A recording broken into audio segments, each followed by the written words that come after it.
अगर आपको हमारी वीडियो पसंद आए तो उसे लाइक, शेयर और सब्सक्राइब जरूर करें। नमस्कार दोस्तों, मैं श्याम वशिष्ठ और आप देख रहे हैं पीआर खोज। मेरे प्यारे देशवासियों, नमस्कार। आज हम एक बार फिर मन की बात के लिए एक साथ जुड़ रहे हैं।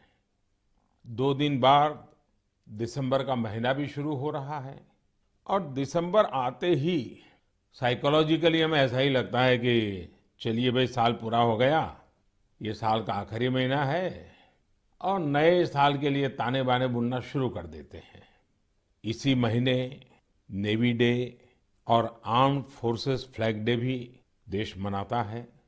हम सबको मालूम है 16 दिसंबर को 1971 के युद्ध का स्वर्णिम जयंती वर्ष भी देश मना रहा है। मैं इन सभी अवसरों पर देश के सुरक्षा बलों का स्मरण करता हूं, हमारे वीरों का स्मरण करता हूं और विशेष रूप से ऐसे वीरों को जन्म देने वाली वीर माताओं का स्मरण करता हूं। हमेशा की तरह इस बार भी मुझे नमो ऐप पर, माई गॉव पर आप सबके ढेर सारे सुझाव भी मिले हैं। आप लोगों ने मुझे अपने परिवार का एक हिस्सा मानते हुए अपने जीवन के सुख दुख भी साझा किए हैं। इसमें बहुत सारे नौजवान भी हैं, छात्र छात्राएं हैं। मुझे वाकई बहुत अच्छा लगता है कि मन की बात का हमारा ये परिवार निरंतर बड़ा तो हो ही रहा है, मन से भी जुड़ रहा है और मकसद से भी जुड़ रहा है। और हमारे गहरे होते रिश्ते हमारे भीतर निरंतर सकारात्मकता का एक प्रवाह प्रवाहित कर रहे हैं। मेरे प्यारे देशवासियों, मुझे सीतापुर के ओजस्वी ने लिखा है कि अमृत महोत्सव से जुड़ी चर्चाएं उन्हें खूब पसंद आ रही है।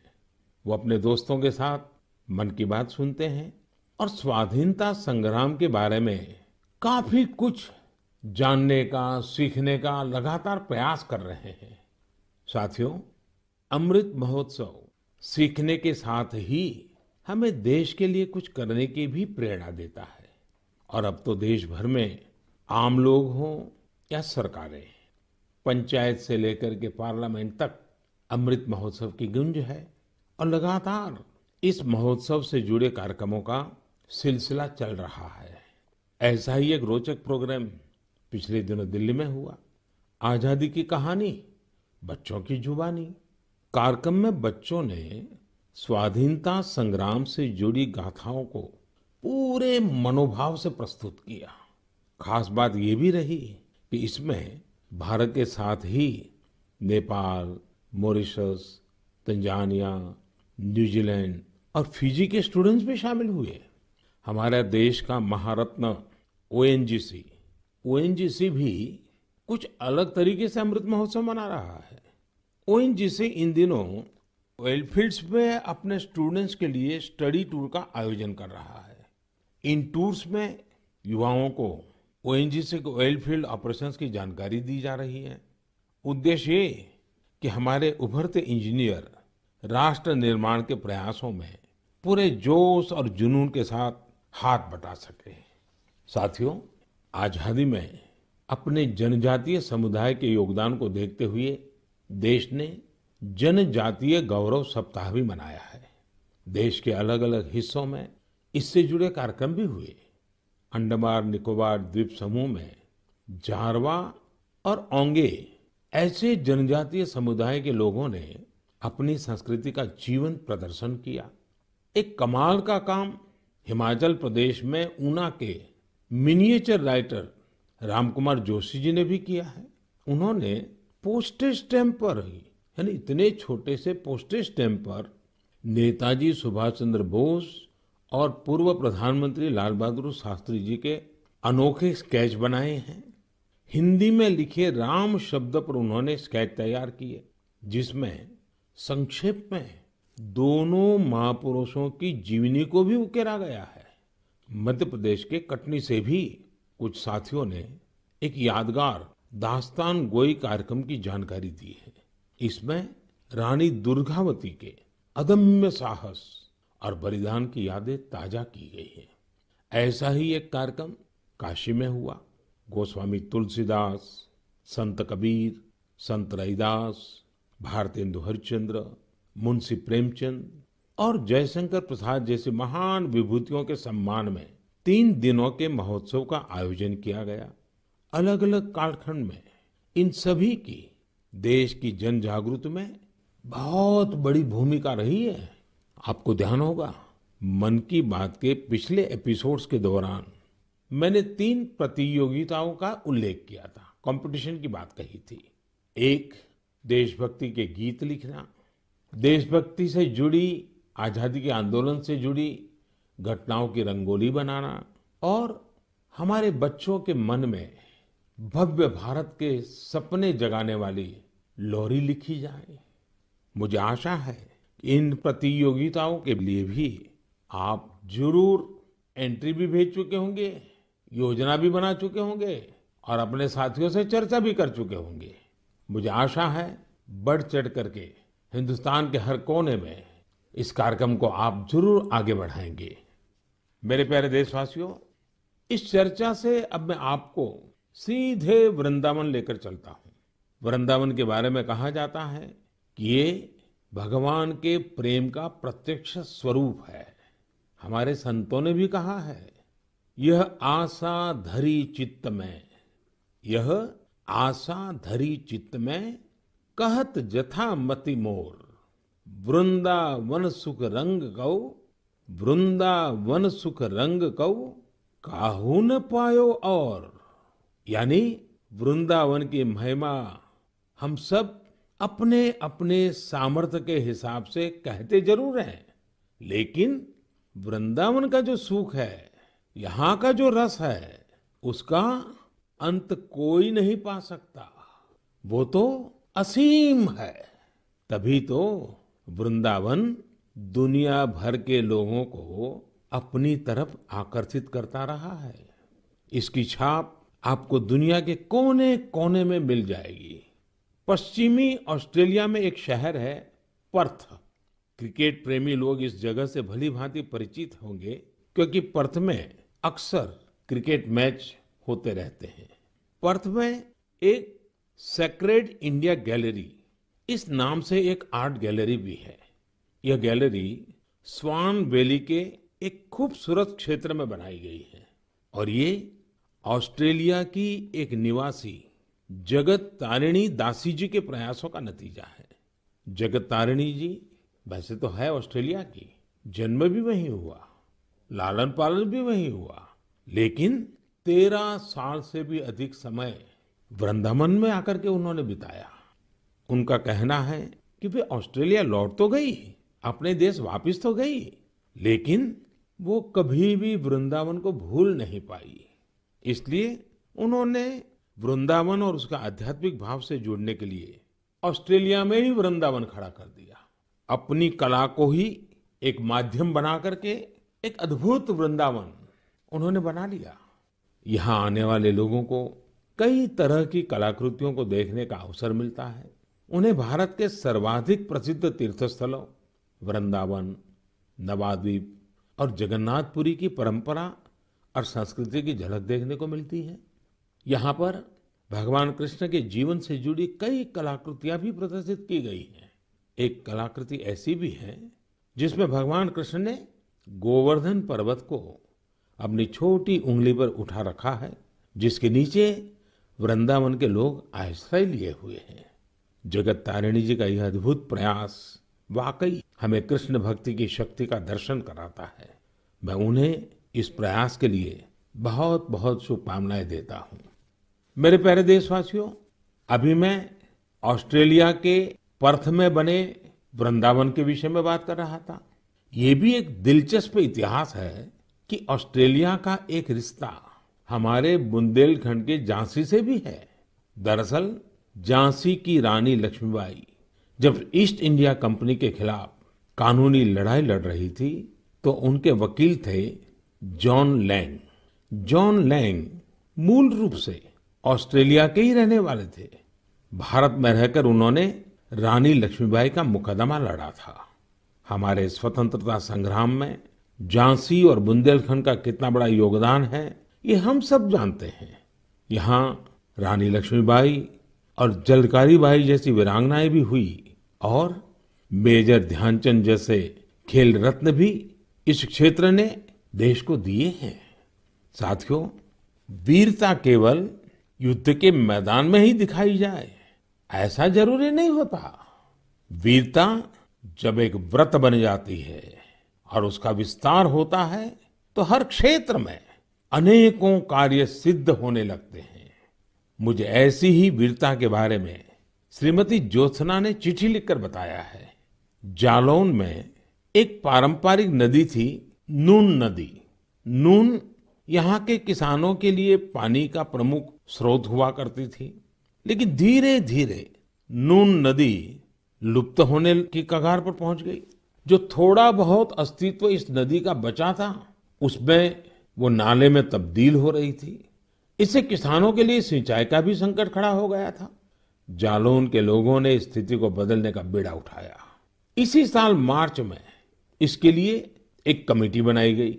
हजारों ग्रामीण और स्थानीय लोग स्वतः स्फूर्त इस अभियान से जुड़े।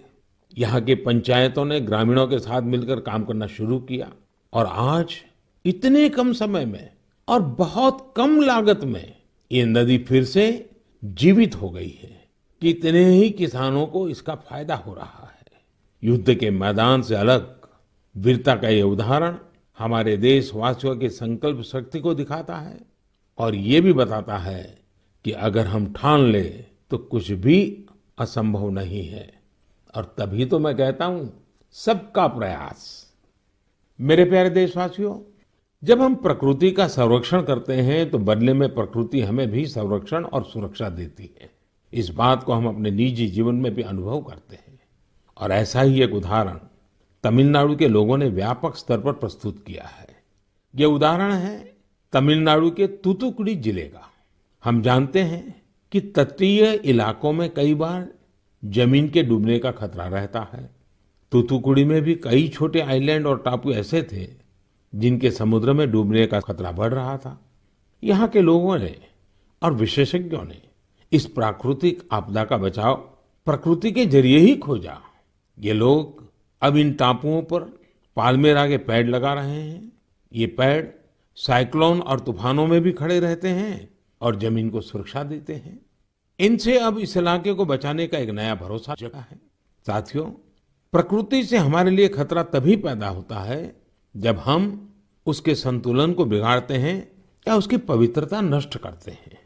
प्रकृति माँ की तरह हमारा पालन भी करती है और हमारी दुनिया में नए नए रंग भी भरती है।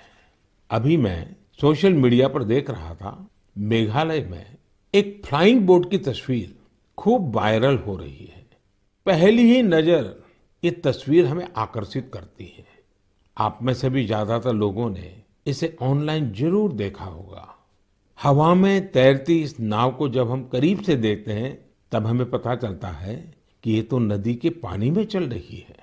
नदी का पानी इतना साफ है कि हमें उसकी तलहटी दिखती है और नाव हवा में तैरती सी लगने लग जाती है।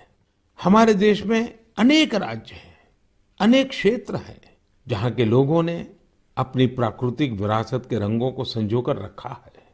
इन लोगों ने प्रकृति के साथ मिलकर रहने की जीवन शैली आज भी जीवित रखी है।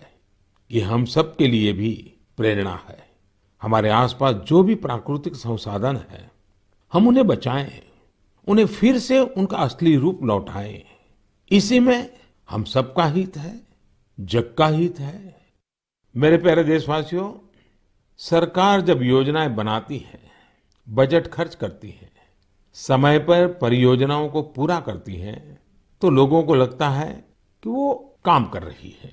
लेकिन सरकार के अनेक कार्यों में, विकास के अनेक योजनाओं के बीच मानवीय संवेदनाओं से जुड़ी बातें हमेशा एक अलग सुख देती है। सरकार के प्रयासों से, सरकार की योजनाओं से कैसे कोई जीवन बदला, उस बदले हुए जीवन का अनुभव क्या है, जब ये सुनते हैं तो हम भी संवेदनाओं से भर जाते हैं। यह मन को संतोष भी देता है और उस योजना को लोगों तक पहुंचाने की प्रेरणा भी देता है। एक प्रकार से ये स्वांतः सुखाई तो है। और इसलिए आज मन की बात में हमारे साथ तो ऐसे साथी भी जुड़ रहे हैं जो अपने हौसलों से एक नया जीवन जीत कर आए हैं। इन्होंने आयुष्मान भारत योजना की मदद से अपना इलाज कराया और एक नई जिंदगी की शुरुआत की है। हमारे पहले साथी हैं राजेश कुमार प्रजापति, जिन्हें हृदय रोग की बीमारी, हार्ट की समस्या थी। तो आइए राजेश जी से बात करते हैं। राजेश जी नमस्ते। नमस्ते सर, नमस्ते। आपकी राजेश जी बीमारी क्या थी? फिर किसी डॉक्टर के पास गए होंगे, मुझे जरा समझाइए। स्थानीय डॉक्टर ने कहा होगा, फिर किसी और डॉक्टर के पास गए होंगे, फिर आप निर्णय नहीं करते होंगे या करते होंगे, क्या क्या होता था? जी, मुझे हार्ट में प्रॉब्लम सर आ गई थी। मेरे सीने में जलन होती थी सर। हम्म।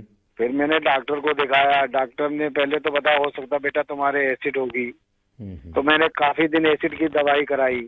उससे जब मुझे फायदा नहीं हुआ, फिर डॉक्टर कपूर को दिखाया। तो उन्होंने कहा बेटा तुम्हारे जो लक्षण है उससे एंजियोग्राफी से पता चलेगा। फिर उन्होंने रेफर किया मुझे श्री राममूर्ति में। उनसे मिले हम अमरीश अग्रवाल जी से, तो उन्होंने मेरी एंजियोग्राफी करी। फिर उन्होंने बताया कि बेटा ये तो तुम्हारी नस ब्लॉकेज है। तो हमने कहा सर ये किसमें कितना खर्चा आएगा? उन्होंने कहा कार्ड है आयुष्मान वाला जो पीएम जी ने बनवा के दिया। तो हमने कहा सर है हमारे पास है, और सारा इलाज उसी कार्ड से हुआ है। सर, और जो आपने ये बनाया है कार्ड, बहुत ही अच्छी तरीके से आप गरीब आदमियों के लिए बहुत सहूलियत है इससे, और आपका कैसे मैं धन्यवाद करूं। आप करते क्या है राजेश जी? सर मैं इस समय तो प्राइवेट नौकरी करता हूं सर। और आयु कितनी है आपकी? मेरी 49 साल है सर। इतनी छोटी आयु में आपको हार्ट का ट्रबल हो गया? हाँ जी सर, क्या बताएं आप। आपके परिवार में भी पिताजी को या किसी माताजी को या इस प्रकार का पहले रहा है कि? नहीं सर, किसी को नहीं था सर। ये पहला है हमारे साथ ही हुआ है। ये आयुष्मान कार्ड भारत सरकार या कार्ड देती है गरीबों के लिए, एक बहुत बड़ी योजना है, तो ये आपको पता कैसे चला? सर ये तो इतनी बड़ी योजना है, गरीब आदमी बहुत इससे बेनिफिट मिलता है। वो इतना खुश है सर। हमने तो हॉस्पिटल में देखा कि इस कार्ड से कितना लोगों को सहूलियत मिलती है। जब डॉक्टर से कहता कार्ड मेरे पास है सर, तो डॉक्टर कहता ठीक वो कार्ड लेके आइए, मैं उसी कार्ड से आपका इलाज कर दूंगा। अच्छा, कार्ड न होता तो आपको कितना खर्चा बोला था डॉक्टर ने? डॉक्टर साहब ने कहा तो बेटा इसमें बहुत सारा खर्चा आएगा बेटा, अगर कार्ड नहीं होगा। तो मैंने कहा सर कार्ड तो है मेरे पास। तो उन्होंने कहा तुरंत आप दिखाइए। तो हमने तुरंत दिखाया, उसी कार्ड से सारा इलाज मेरा किया गया। मेरे एक पैसा नहीं खर्च हुआ। सारी दवाइयाँ भी उसी कार्ड से निकाली गई हैं। तो राजेश जी आपको अभी संतोष है, तबीयत ठीक है? जी सर, आपका बहुत बहुत धन्यवाद सर। और आपकी उम्र भी इतनी लंबी होगी, हमेशा सत्ता में ही रहे। हमारे परिवार के लोग भी आपसे इतना खुश हैं, हम क्या कहें आपसे। राजेश जी आप मुझे सत्ता में रहने की शुभकामना मत दीजिए। मैं आज भी सत्ता में नहीं हूँ और भविष्य में भी सत्ता में जाना नहीं चाहता हूँ। मैं सिर्फ सेवा में रहना चाहता हूँ। मेरे लिए ये पद, ये प्रधानमंत्री, सारी चीजें ये सत्ता के लिए है ही नहीं भाई, सेवा के लिए है। सेवा ही तो चाहिए हम लोगों को, और क्या। देखिए गरीबों के लिए ये आयुष्मान भारत योजना ये अपने आप में, जी सर, बहुत बढ़िया चीज है। लेकिन देखिए राजेश जी आप हमारा एक काम कीजिए, करेंगे? जी बिल्कुल करेंगे सर। देखिए होता क्या है कि लोगों को इसका पता नहीं होता है। आप एक जिम्मेवारी निभाइए। ऐसे जितने गरीब परिवार हैं आपके आसपास, उनको अपनी ये कैसे आपको लाभ हुआ, कैसे मदद मिली, ये बताइए। बिल्कुल बताएंगे सर। और उनको कहिए कि वे भी ऐसा कार्ड बनवा लें, ताकि परिवार में पता नहीं कब क्या मुसीबत आ जाए।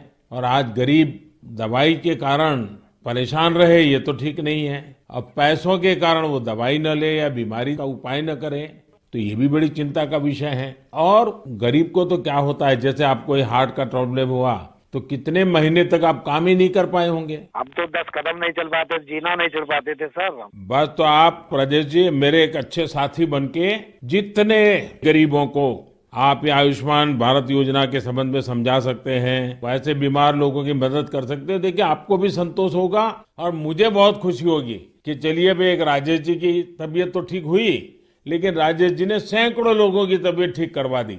ये आयुष्मान भारत योजना ये गरीबों के लिए है, मध्यम वर्ग के लिए है, सामान्य परिवारों के लिए है। तो घर घर इस बात को पहुंचाएंगे आप? बिल्कुल पहुंचाएंगे सर। हम तो वहीं 3 दिन रुके ना हॉस्पिटल में सर, तो बेचारे बहुत लोग आए, सारी सुविधाएं उनको बताई। कार्ड होगा तो फ्री में हो जाएगा। चलिए राजेश जी आप अपने आप को स्वस्थ रखिए, थोड़ी शरीर की चिंता करिए, बच्चों की चिंता कीजिए और बहुत प्रगति कीजिए। मेरी बहुत शुभकामनाएं आपको। साथियों, हमने राजेश जी की बातें सुनी। आइए अब हमारे साथ सुख देवी जी जुड़ रही हैं। घुटनों की समस्या ने उन्हें बहुत परेशान कर दिया था। आइए हम सुख देवी जी से पहले उनके दुख की बात सुनते हैं और फिर सुख कैसे आया वो समझते हैं। सुख देवी जी नमस्ते, आप कहाँ से बोल रही हैं? दाऊदपुरा से। कहाँ पड़ता है ये?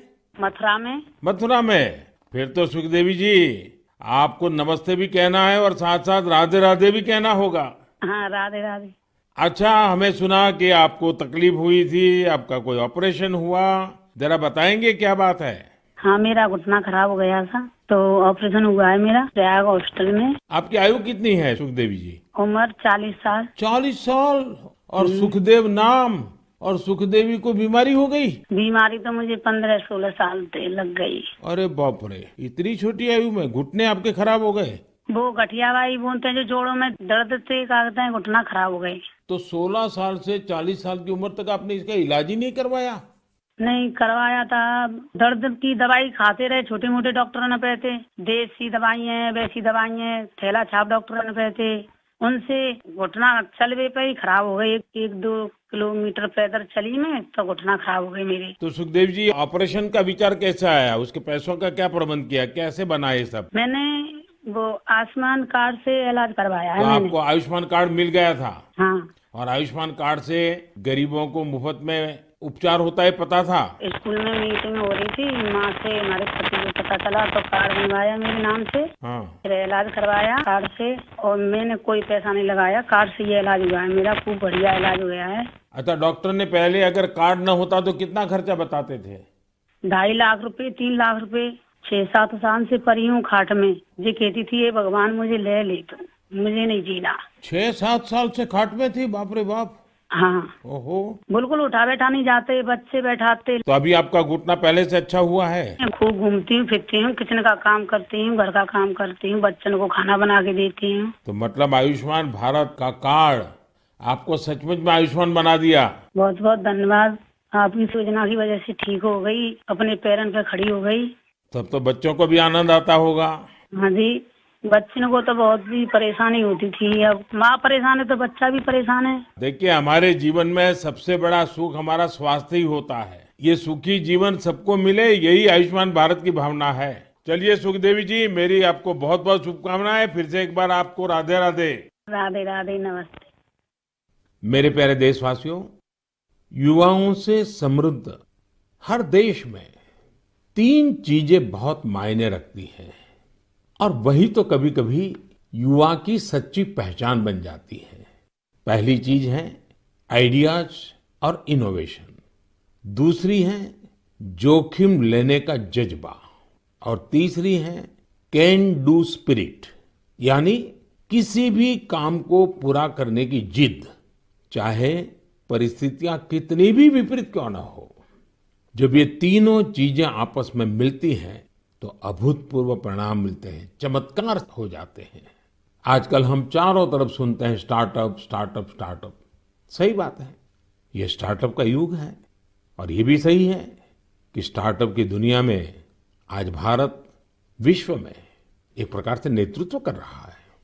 साल दर साल स्टार्टअप को रिकॉर्ड निवेश मिल रहा है। ये क्षेत्र बहुत तेज रफ्तार से आगे बढ़ रहा है। यहाँ तक कि देश के छोटे छोटे शहरों में भी स्टार्टअप की पहुंच बढ़ी है। आजकल यूनिकॉर्न शब्द खूब चर्चा में है। आप सबने इसके बारे में सुना होगा। यूनिकॉर्न एक ऐसा स्टार्टअप होता है जिसका वैल्यूएशन कम से कम $1 बिलियन होता है, यानी करीब करीब 7,000 करोड़ रुपए से ज्यादा। साथियों, साल 2015 तक देश में बमुश्किल 9 या 10 यूनिकॉर्न हुआ करते थे। आपको ये जानकर बेहद खुशी होगी कि अब यूनिकॉर्न्स की दुनिया में भी भारत तेज उड़ान भर रहा है। एक रिपोर्ट के मुताबिक इसी साल एक बड़ा बदलाव आया है। सिर्फ 10 महीनों में ही भारत में हर 10 दिन में एक यूनिकॉर्न बना है। ये इसलिए भी बड़ी बात है क्योंकि हमारे युवाओं ने ये सफलता कोरोना महामारी के बीच हासिल की है। आज भारत में 70 से अधिक यूनिकॉर्न हो चुके हैं। यानी 70 से अधिक स्टार्टअप ऐसे हैं जो 1 बिलियन से ज्यादा के वैल्यूएशन को पार कर गए हैं। साथियों, स्टार्टअप की इस सफलता के कारण हर किसी का उस पर ध्यान गया है और जिस प्रकार से देश से, विदेश से, निवेशकों से उसे समर्थन मिल रहा है, शायद कुछ साल पहले उसकी कोई कल्पना भी नहीं कर सकता था।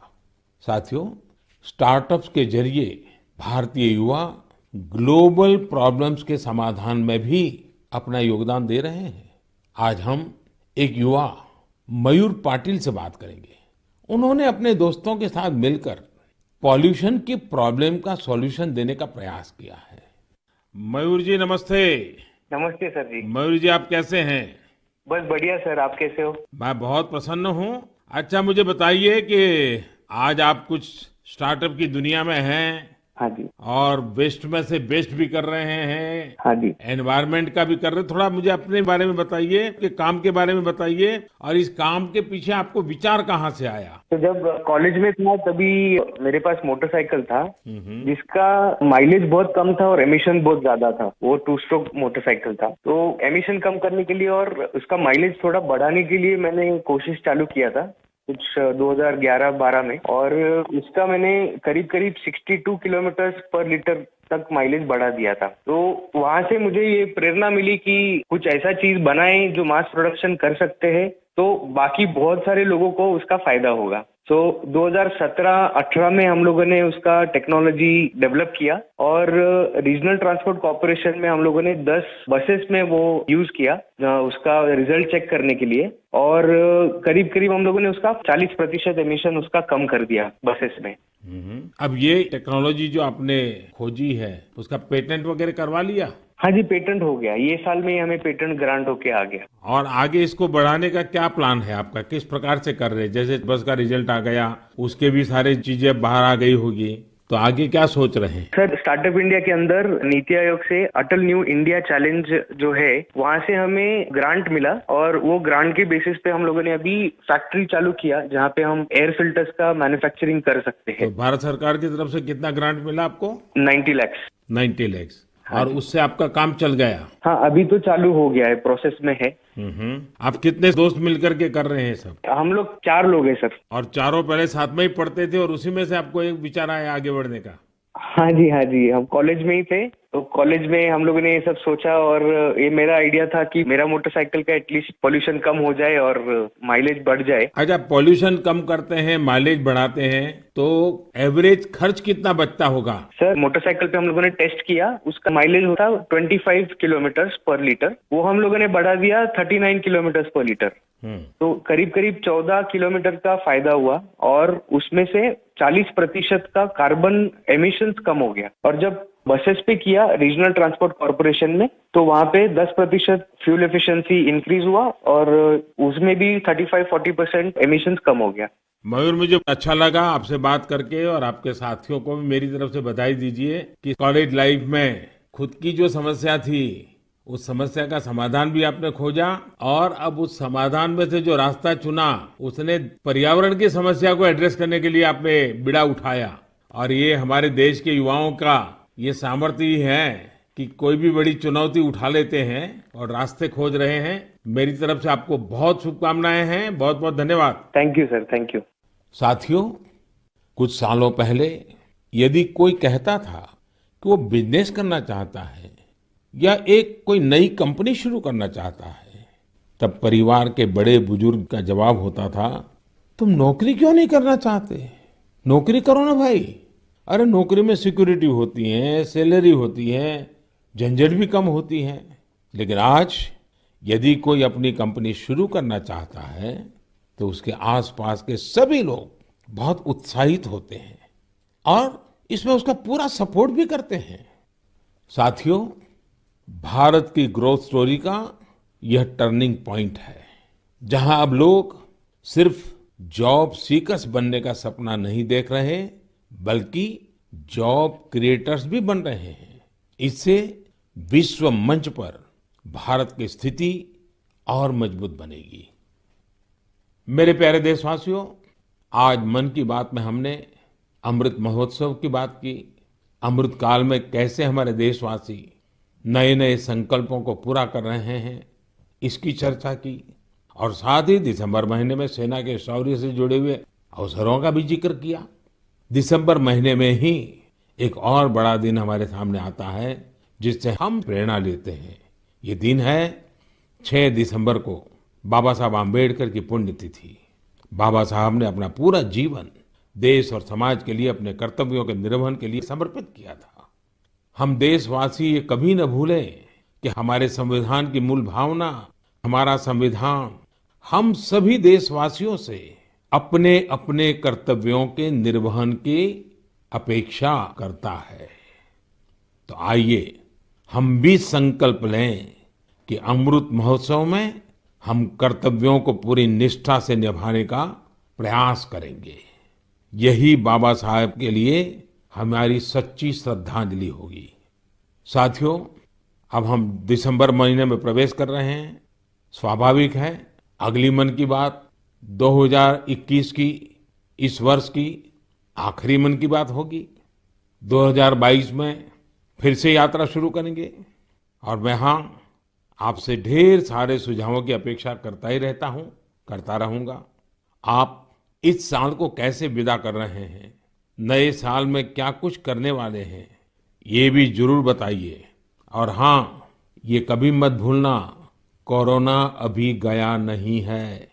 सावधानी बरतना हम सबकी जिम्मेवारी है। बहुत बहुत धन्यवाद।